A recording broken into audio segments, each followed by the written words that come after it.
दोस्तों, क्या आपने कभी सोचा है कि भारत के पश्चिमी तट पर जहां एक और विशाल समुद्र है और दूसरी ओर ऊंचे नीचे पहाड़ हैं, वहां से एक ट्रेन का सफर कैसा होगा। यह कहानी है कोंकण रेलवे की। एक ऐसा सफर जो मुंबई और मंगलुरु जैसे दो अहम बंदरगाहों को जोड़ता है। आजादी से पहले भारत के पश्चिमी तट पर कोई रेलवे लाइन नहीं थी। ब्रिटिश शासन ने भी इस चुनौती को स्वीकार नहीं किया था। पहली बार 1920 में इसका प्रस्ताव रखा गया, लेकिन यह सपना दशकों तक अधूरा रहा। 1990 में तत्कालीन रेलवे मंत्री जॉर्ज फर्नांडिस ने इस लंबे समय से लंबित मांग को पूरा करने का बीड़ा उठाया। इस परियोजना को पूरा करने के लिए ई श्रीधरन के नेतृत्व में कोंकण रेलवे कॉर्पोरेशन लिमिटेड की स्थापना की गई। कोंकण रेलवे का निर्माण एशिया के सबसे बड़ी योजनाओं में से एक था। इसमें 2116 पुल और 92 सुरंगें भी शामिल थीं। उस समय सबसे बड़ी चुनौती साबित हो रही थी जमीन का अधिग्रहण, लेकिन 43,000 जमीन मालिकों ने स्वेच्छा से अपनी जमीन दे दी,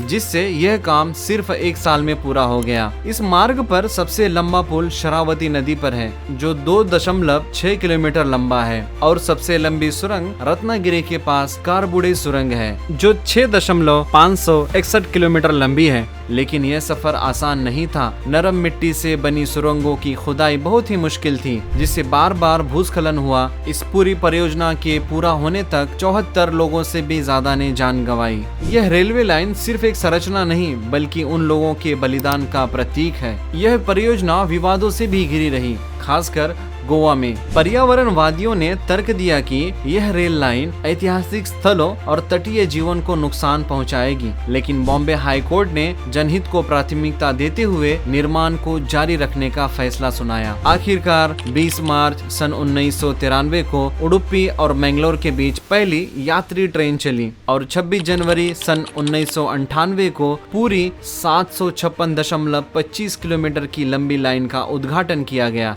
जिसने महाराष्ट्र, गोवा और कर्नाटक को एक सूत्र में पिरो दिया। इस मार्ग ने यात्रियों के लिए यात्रा का समय काफी कम कर दिया। शुरुआत में कोंकण के पहाड़ी इलाकों में भूस्खलन के कारण कई दुर्घटनाएं हुई। सन 2003 और 2004 में हुई दो बड़ी दुर्घटनाओं ने रेलवे की सुरक्षा पर सवाल उठाए। इसके बाद रेलवे ने कड़े सुरक्षा उपाय लागू किए, जैसे कि भूस्खलन प्रवण क्षेत्रों में ट्रेनों की गति को कम करना और चट्टानों को रोकने के लिए जाल लगाना। कोंकण रेलवे अपनी तकनीकी नवाचारों के लिए भी जानी जाती है। रोल ऑन रोल ऑफ सेवा एक ऐसा ही अनूठा उदाहरण है। यह भारत में अपनी तरह की पहली सेवा थी, जहां ट्रकों को मालगाड़ी पर लोड करके एक स्थान से दूसरे स्थान पर ले जाया जाता है। यह परिवहन का एक प्रभावी और लोकप्रिय तरीका बन गया है, जिससे समय और ईंधन दोनों की बचत होती है। भविष्य को देखते हुए कई सुधार किए गए। पूरी 741 किलोमीटर की लंबी लाइन का विद्युतीकरण मार्च 2022 में पूरा हो गया। साथ ही कुछ हिस्सों में ट्रैक के दोहरीकरण का काम भी चल रहा है। अब तेजस एक्सप्रेस और वंदे भारत एक्सप्रेस जैसी आधुनिक सेमी हाई स्पीड ट्रेनें भी इस मार्ग पर चल रही हैं, जो यात्रियों के लिए आरामदायक और तेज यात्रा का अनुभव दे रही हैं। यह वास्तव में